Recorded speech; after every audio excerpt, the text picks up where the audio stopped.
Thanks for checking out the Brad and John Show podcast. This segment of the show is brought to you by John Combest's book, Stalking, Harassment, Internet Trolling, A Guide to Recovering and Rebuilding After Online Attacks. It's a great reference if you've ever been the unfortunate target of a social media attack. It's available on Amazon. Just search John Combest. That's C-O-M-B-E-S-T, John Combest, and the book will show up in your search results. Now it's time for another segment of the Brad and John Show. Can you handle it? I'm Egbert, the owner of this station. Check out my website at egbert.com. That's E-G-G-B-U-R-T, egbert.com. Now it's back to Brad and John. Check out their website at bjshow.co. The BJ Show? Come on, guys. Anyway, here's B and J. And here we are. We're back. I am Brad, he's John, and together we make BJ. BJ.show is, BJshow.co is our web address. BJ.show was too expensive. I couldn't afford that one. Okay, I said something wrong the last break, and I was close. His real name, Geraldo Rivera's real name is Geraldo Rivera. So I thought it was, I remember George Rivers. I was wrong on that, but that's correct. It's Geraldo Rivera. He was born in 1943. He is now, can you believe it? He is 80 years old. 80 years old. Yeah. And you know when he's born? I have no idea. He is a true American. He's born on July 4th. Oh, wow. Good for him. July 4th, 1943. And the reference that we made earlier was once upon a time when he had his own show, we had a bunch of Nazis on. Wasn't that one of those? A bunch of Nazi people? Yeah, it was. And the show devolved into literally a fist fight, and one of the Nazis, I think, picked up a chair and threw it at Geraldo, whatever his name is, hit him in the face and broke his nose. Remember, I shouldn't laugh, but, having a guy, I can sympathize with that because I have had a broken nose, one of my many broken bones. And actually, my middle son broke my nose, which is a long, crazy story. And it was very painful. Not only did he break my nose, he cut my nose from side to side. And if you've ever had facial wounds, they bleed profusely. And I was at home, and my wife was in the other room, and I screamed as he broke my nose. I ran into the kitchen, and my wife says, "What's going on?" And she looked at my face, and she goes, "Oh, my God!" I was blood going down my face. Okay, yesterday, John was in Jefferson City. This morning, he's in Sedalia because a lot of people don't know this about John, but he lives a double life. He is the official architect of the Missouri State Fair. When you go to when you go to the State Fair, everything you see there was essentially designed by John. But yesterday, he was in Jefferson City, and he was on, what's he call it, the midday report or the midweek report? The midweek update. Midweek update. And this is Scott Fawn, who is would it be proper to call him a raconteur? Yeah, that's a great description for Scott. Okay. So you have to say it like you're French, though. Raconteur. Raconteur. Ho, ho, ho. So John is his guest, and he's on there, I think, if I'm not mistaken, looking at the bottom of the screen when I watch it. I think 52 minutes and 43 seconds, if that somehow rings a bell. Yeah, about an hour. Yeah, about an hour. Okay. So here's what's interesting. John is on there talking about me. And I'm going like, oh, that's interesting. We'll have to talk about that on the air. Now, first off, for those of you who are not into the John Combest world, I'm going to give you an example of what it was like listening to John Combest and Scott Fawn. And this is meant in no disrespect. This is meant in tremendous respect. But what I'm going to do is, for 30 seconds, I'm going to explain to you about the fact that in AM radio, you have to have a ground plane, and the ground plane has to be a quarter wavelength of the frequency, which is inverse to the, and it has to be calculated at the speed of light. And what you have to do is you have to make sure that your SWR, which is standing wave ratio, is at least 1.5 to 1 or lower. Otherwise, you will have a mismatch in the final amplifier, which could cause your exciter to break down, and it could drift off frequency. Now, there are a handful of people that just understand what I said. That was what it was like listening to John and Scott. I'm going like, what the hell are they talking it's for about? People that live this every day. That's the audience. Okay, what is a PQ? It's a legislative move called previous question. It means it's a shorthand for move the previous question. So it's considered not collegial in the Senate. It would be like it's considered a break of decorum in the Missouri Senate to force a PQ. So you're essentially saying to your fellow senators, sit down and shut up.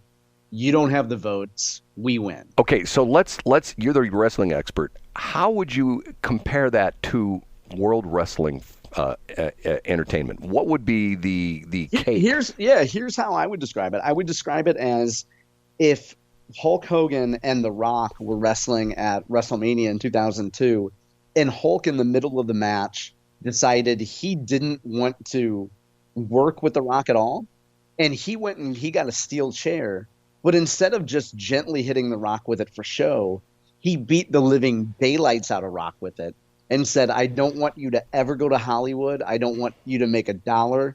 I'm going to smash your handsome face. So I'm going to make your nose look like Brad Hildebrand's the day Brad's son broke it. And it would be a break of societal norms, decorum, decency. That's what the PQ conversation is. Okay. Now, I think, in fairness, I understand what you're saying, Brad. I do think most people, if people are giving an hour to watch the midweek update with Scott Fawn, they know what a PQ is. So like that, and as you know, that's why like Scott wouldn't spend a lot of time defining a PQ. And by the way, did you hear the number of complimentary things? Let's not bury the lead here, Brad. The number of things he said about how much he loved you and how much he loved listening to the show. Well, I'm going to do something that may offend him, because one thing I learned is he doesn't know how to listen to the show live. So I'm going to put up a special banner, and it's going to say, Scott Fawn, click here to listen to the show live. What do you think? You think he'd like that? That's very good. Yeah, I like that. Do you think he'd get TO'd on there? Not at all. Not at all. Not PQ'd, but PO'd. Do you think he'd get PO'd on there? You know what? And there was a good reminder for me of many things I've learned since I've been up here. One of them is for the show, to be able to add, I should add a listen live link daily on johncombest.com so that folks every day can so it's that simple to remind people. Okay, we're talking about John, who made an appearance. And what are we talking about? I mean, we're talking about when you get on Scott Fawn's show, outside of politics, that would be like you being invited to be on, not the Jerry Springer show, but that would be like sort of you being invited to be on Tonight Show. In the 1980s, that would be like being on 60 Minutes or the Tonight Show or something like that. Right. It's a big deal. I mean, it's very cool. I'm very grateful for Scott for having me on. Yeah. So, and you talked about a little bit of everything, and you did talk about the show, and you talked about me, and there are a couple corrections.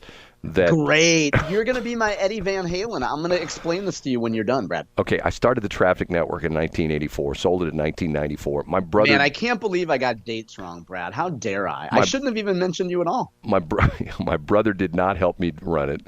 Okay. I mean, well, he later on he did, but I started it by myself in my garage at my house in Hazelwood, which is, one of these things. As a matter of fact, there was a famous article which I kept, which sort of inspired me. There was an article, and it was actually a pictorial article in Inc. magazine, which Inc. is still around, I believe, and that's a magazine for entrepreneurs and small business people. And it was a pictorial article years ago, I wish I could find it again, of all the garages that started these huge, monstrous companies. Showed the garage that Steve Wozniak and Steve Jobs started making Apple computers in. It showed the garage of Hewlett and Packard, where they started making originally test equipment, which then turned into a huge empire of computers and things like that. And I started out literally in a garage, which was sort of interesting way back when. And matter of fact, the funny part of that is that today I would probably be, arrested in the city of Hazelwood for what I was doing in the garage, because I was not, what's interesting there's an interesting thing right there. There was a time, you go back 30, 40, 50 years, where if you were doing business from your home and the city found out about it, oh my God, you were in trouble. Now everybody does business from their home. Most people sit at home and, like during the COVID, everybody was doing business from their home. And now it's to the point where people don't want to go back to the office because they want to continue to do business from their home, right? Yeah, absolutely. You were criticizing the things I was saying. Keep going. Well, no, it was just sort of interesting. I wasn't criticizing. It was interesting. And matter of fact, you said, and what's interesting, in the history of this show, I have never brought this up, and you brought it up. And I have to be honest with you, sometimes it's almost an embarrassment to me. You said I was a member of the St. Louis Radio Hall of Fame. Correct? Yeah, yeah. It's the St. Louis Media Hall of Fame. Years ago, Wow, I'm sorry for embarrassing you, Brad, by talking about you on a statewide show. I should never have done that. years ago, they widened it out to the point where it used to be originally it was radio. Frank Absher was a radio guy, did it. And now, if you look at every year when they induct people, it's print journalists, it's advertising executives, it's TV people, it's radio people. And I got a feeling probably as we move along, if the St. Louis Media Hall of Fame continues to exist through the decades, ultimately it will turn into like social media people and stuff like that. And by the way, there's an interesting story. If you want to hear something funny, about 2 or 3 years ago, someone that I know called me up and said, okay, they read something that I was in the Media Hall of Fame. And I'm not trying to brag about this. This is actually sort of a funny story. They're bragging, they were saying, you bragged about the Media Hall of Fame, and I went to the St. Louis Media Hall of Fame to look you up, and you're not there. So I'm going like, well, hold on a minute. I've seen my page on that site before. I go to the site, and sure enough, I'm not there. Do you know why, John? Why is that? Because the whole website got hacked by the Russians, and they had to rebuild the site, which is now back up again. But literally, it got hacked by the Russians. And I contacted somebody, whoever does it. I don't think I talked to Frank Absher, but I talked to somebody else, and they said, well, you're not going to believe it, but we got hacked. I go, really? Yeah, we got hacked by the Russians. We had a forensic computer guy look at it, and sure enough, they said it was some Russian site that they were hacking, and they thought it was a high-level important site for the city of St. Louis, so they blew up the whole website. So the St. Louis Media Hall of Fame people had to rebuild the site from scratch. So that's sort of interesting. So anyway, no, I thought it was a good presentation. My whole thing was, you have to eat, drink, and sleep politics to understand 80% of what you guys talked about. Yeah, for sure. Because you mentioned names I've never heard before, and I'm the guy that every morning wakes up and I go through CNN.com, MSNBC.com, Fox.com, typically look at STLP, STLtoday.com. I'll hit a couple of the TV sites, Channel 5, Channel 4, and then I'll hit the national, and then I'll look at stupid stuff. I'll look at what's on Babylon Bee, which is one of my favorite sites. I try to be one of these guys that is informed. I know people who are in politics. I know people in St. Charles County. I know people in St. Louis County. But yet I am no match for the incredible knowledge base that is contained between the ears of Mr. John Combest. Well, first of all, thank you for that sentiment. And also at the same time, Brad, it's not a competition. And thirdly, folks who are going to watch a midweek update, especially when the Senate is in session the last week of the legislature, it's a very hardcore group, and it's folks who make a living doing it every day, which is a niche of people. But one other thing about Scott Fawn, he said, I'm the straight man. I'm the guy. Oh, yeah, you're very much this. That's one of the reasons why the show works, Brad. You've always been the guy, I presume, that other people had to rein in and be like, Brad, you're too wacky and too crazy. Whereas now you're like, whoa, John. Well, I don't know if I'm necessarily the straight man, because I say a lot of goofy stuff myself. You rein me in. Mary Elizabeth Coleman's reined me in. You know what I mean? Yeah, I get what you're saying. And I'm not the typical, I still say I'm not really a Republican because of the fact that I get very frustrated, because what bothers me the most is, and I'll give the analogy, okay? Let's say we now have 3 major companies that provide the cellular service in the entire United States. Once upon a time, there were all sorts of regional players. There was U.S. Cellular for a while, came to this market. We had Sprint. You go back in history, we had Southwestern Mobile Systems. We had Singular. Okay, it's down to 3 players: Verizon, AT&T, and T-Mobile. Okay, let's say Verizon and T-Mobile, merge. So now we're down to 2. Okay.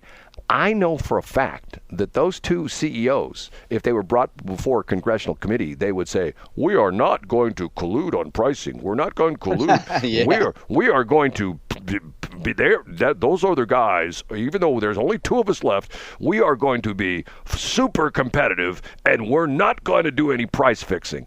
But then, once upon a time, the 2 CEOs from AT&T and Sprint, or T-Mobile, which is now Verizon, in other words, the 2 big companies, I'm just making this up, they happened to meet at a restaurant one night in New York, and they just happened to sit there, and they go, hey, what are you guys doing next quarter for pricing? Well, we're going to raise this plan and lower this plan. Oh, okay. You going to do the family and friends thing? Oh, yeah, we're going to do that again. It was very successful. Okay, fine. Hey, it's good seeing you. And the next day, the CEOs go back to their respective offices and say, you know what they're going to do? We have to raise our prices because they're going to raise their prices. I say that's the Republicans and the Democrats. And because, once again, I give my analogy all the time. You go to a court like let's say a contentious trial in downtown Clayton, where you have 2 attorneys who are slugging it out against the defendant is wrong because my client, the plaintiff, they go back and forth and yelling and screaming at each other. And then, the judge gavels the court closed for a day. The 2 guys walk out of the courtroom. They go down the street to CJ Muggs. And where's that again, John? John corrected me the last time I gave it wrong. Where's CJ Muggs again? No, I didn't correct you on that. I was mock correcting you, but I believe it's on Bonham and something. I believe it's at the old KSLQ office, which is now a jail. It's at the Merrimack. It's Bonham and Merrimack. Okay, so you go down there, and the 2 attorneys who 10 minutes previous were slugging it out in court are now backslapping each other, throwing down brewskis, throwing down their vodka and tonics. Hey, wasn't it great in court today? Oh, wow, that was great when you objected to my objection. Oh, yeah, that was great. Oh, and then the next day they're back in court, and they look like they're arch enemies. It's all kabuki.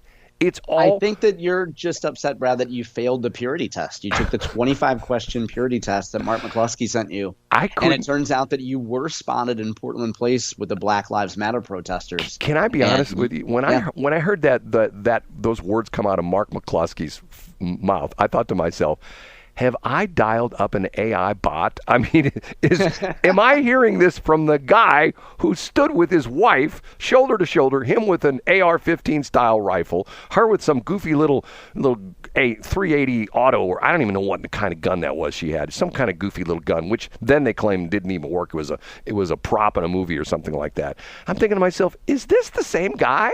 I mean, he wants to, have a purity test? And I'm thinking to myself, if there's a guy to me, who was on the ballot in St. Charles County, and the Republican committee got together and say, Mark McCluskey's running for county executive, they go, no, he's not. We're kicking him off the ballot because we don't like Mark McCluskey. We think he's too far out there. Get what I'm saying on that? I get exactly what you're saying. I mean, and to me, one of the best questions of a purity test is, do you confuse the St. Louis Radio Hall of Fame with the St. Louis Media Hall of Fame? And if you get it confused, then that's just, that question is worth 8 points alone.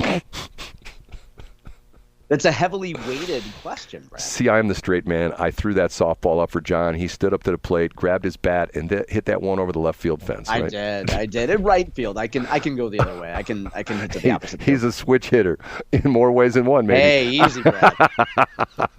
Okay. Hey, Valentina Gomez isn't going to like that. Okay, right. You're weak and you're gay, right? Is that what she said there? Weak and gay? Right. Yeah. Okay. Thanks for checking out the Brad and John Show podcast. This segment of the show is brought to you by John Combest's book, Stalking, Harassment, Internet Trolling, A Guide to Recovering and Rebuilding After Online Attacks. It's a great reference if you've ever been the unfortunate target of a social media attack. It's available on Amazon. Just search John Combest. That's Combest, John Combest, and the book will show up in your search results. Now it's time for another segment of the Brad and John Show. Can you handle it?